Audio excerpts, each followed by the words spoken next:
This is Piers Morgan Tonight.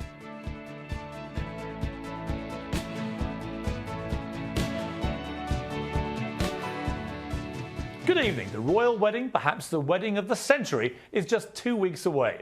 And there was a rehearsal today at Westminster Abbey in London with bride-to-be Kate Middleton, her bridesmaids, the Page Boys and Prince Harry all in attendance. William stayed in Wales with his Royal Air Force unit. But we have our own wedding exclusive tonight, the world premiere of a new song that George Michael has recorded as a gift for the royal couple. And George joins me now to explain what this is all about.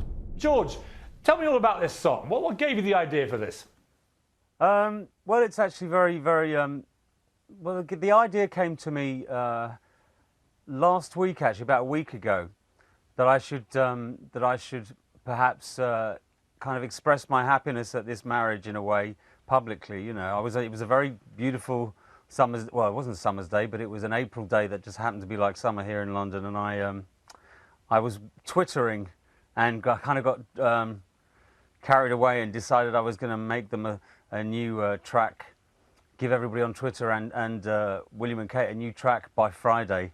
So I've had a very busy week, and the strange thing about this song, actually, considering I think it's probably the best 2 days' work I've ever done in my life, or 2 or 3 days' work, is that when I was a child, I dreamt of singing this song. In my imagination, you know, my idea of fame at the time was the school assembly hall. I was about 12. And I had this record, this Stevie Wonder song, and I used to dream of singing it in the school assembly hall. But I guess this is slightly bigger deal than that. I mean, we're going to reveal the name of the song a little later when we actually play it for the first time anywhere in the world. And it's very exciting. I can give a little hint that I wooed my wife with this song, and Barack Obama wooed Michelle Obama with this song, and they played it at their wedding. So you have chosen an unbelievably romantic, nay, historic song for this, George. Well, I'll take the compliment in terms of Obama, and I hope your wife doesn't blame me for you guys getting together. I want to talk to you, George, about your relationship with the royal family, because I obviously used to run several newspapers in Britain, and during that time, you and Diana were known to be good friends, and you had lots of fun times with her. Tell me about that. Well, I mean, we had we spent a lot of time together as friends, and quite often it would be just the two of us, and she'd always talk about how much she missed the boys and how she kind of had her reservations about doing what her parents had done and sending them to boarding school.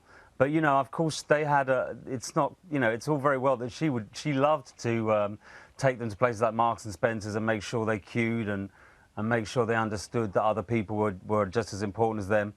And which is very typical of her. But I think she understood that to prepare for a royal future, you're not really going to make it if your education is down at the local comprehensive, you know.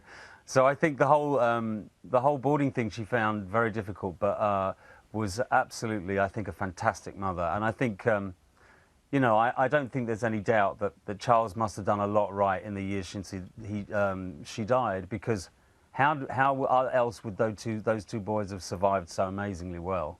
You know, I think they must have a great father as well as having had a great mother, although I don't know Charles, you know.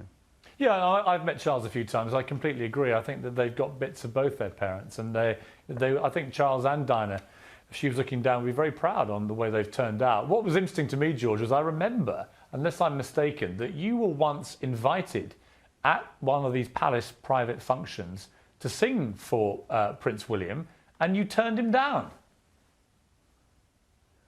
Yeah, I did, I know. There was a day that I would have been taken to the Tower for that, wasn't there?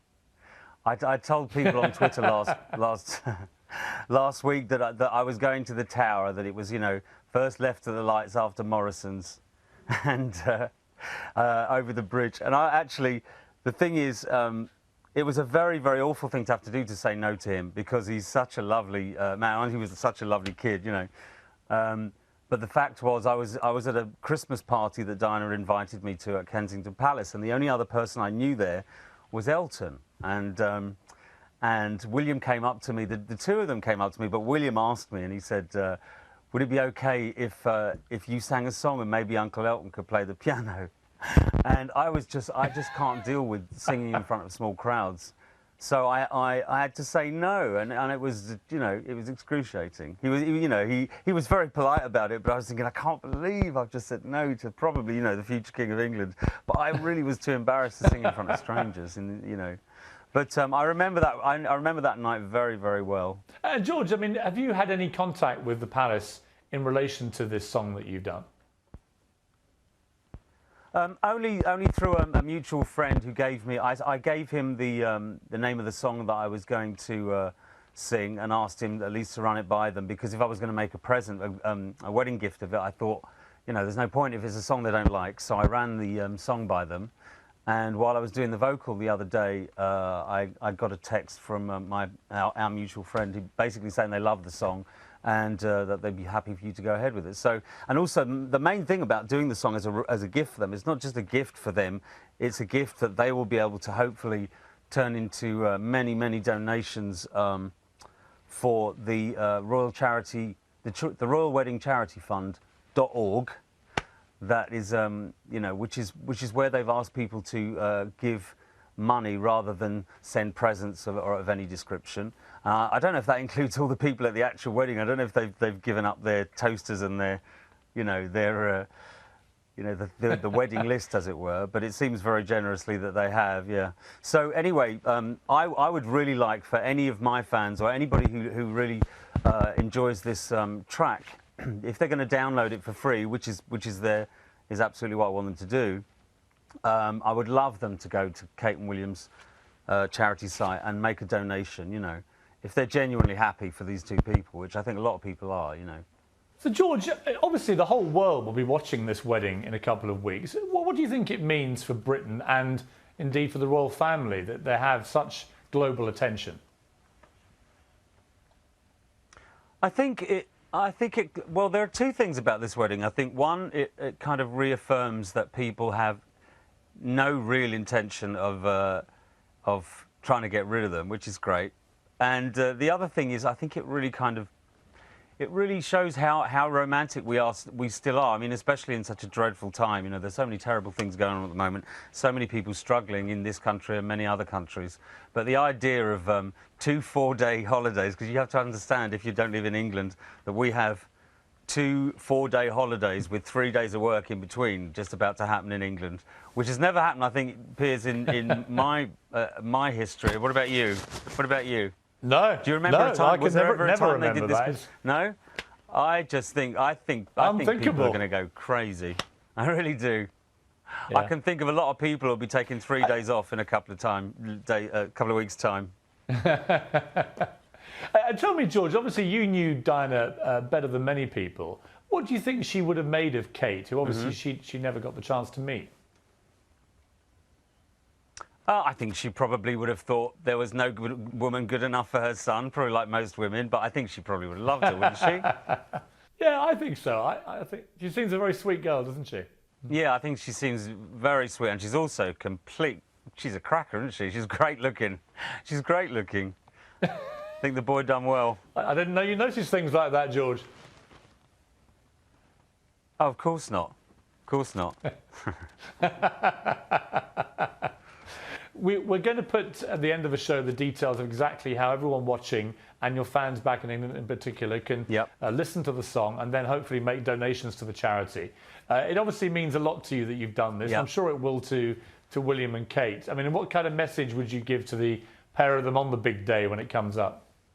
Oh, I think they should. I don't think they need any advice from me, do you? I think the message I would give is that I'm just incredibly happy for both of them, and more than anything, you know, there was I have quite an emotional attachment to what's going on here, because I felt so bad for those boys when she passed away, and having experienced losing my mother about 3 or 4 months before that, that day was very, very strange for me. And also, you know, when I think of the devastation of losing my mother, the idea of going through that when you're not even into your teens, or you're barely into your teens, is just, words can't describe how much admiration I have for the way that they've both coped with it, and especially when, you know, the media has made it so much more difficult for them.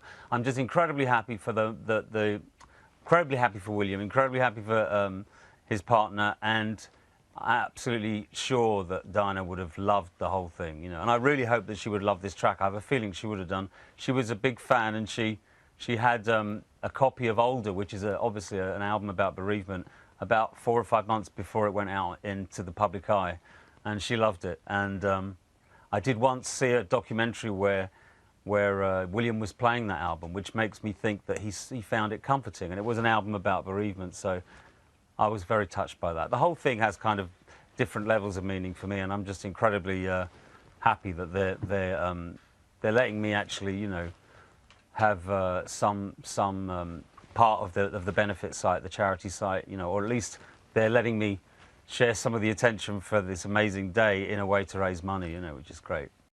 And I'm back now with George Michael for the world premiere of the song that he's recorded especially for the wedding of Prince William and Kate Middleton. George, you went to Twitter to ask your fans to suggest a song that they could come up with. Have you based your final decision on a suggestion that came that way? Well, no, to be totally truthful, which I tend to like to be, I had this idea initially, but I thought that maybe they wouldn't like the idea, so I wanted something else because I hadn't recorded anything yet, and it was a matter of making the decision in the last couple of days. So I thought if anyone comes up with any great ideas, and by any chance Kate and William don't like the song, then I'd have some other ideas. But I think this one was the perfect one, so I actually have to say this was my idea. And Sorry, we can put everyone out of their suspense now, George. So tell me what the song is.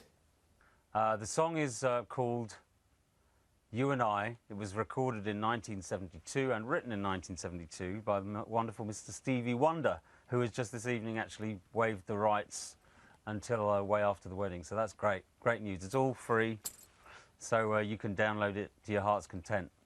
People can get onto the Piers Morgan Tonight website. They can see details of how to get to your website, georgemichael.com, and also to the Royal website themselves, where they can make a charitable donation. And the more the merrier. I think it's a great cause, George. It's a great idea. And I think it's entirely in keeping. It's a beautiful song, George. I'm thrilled that you've given us this global scoop.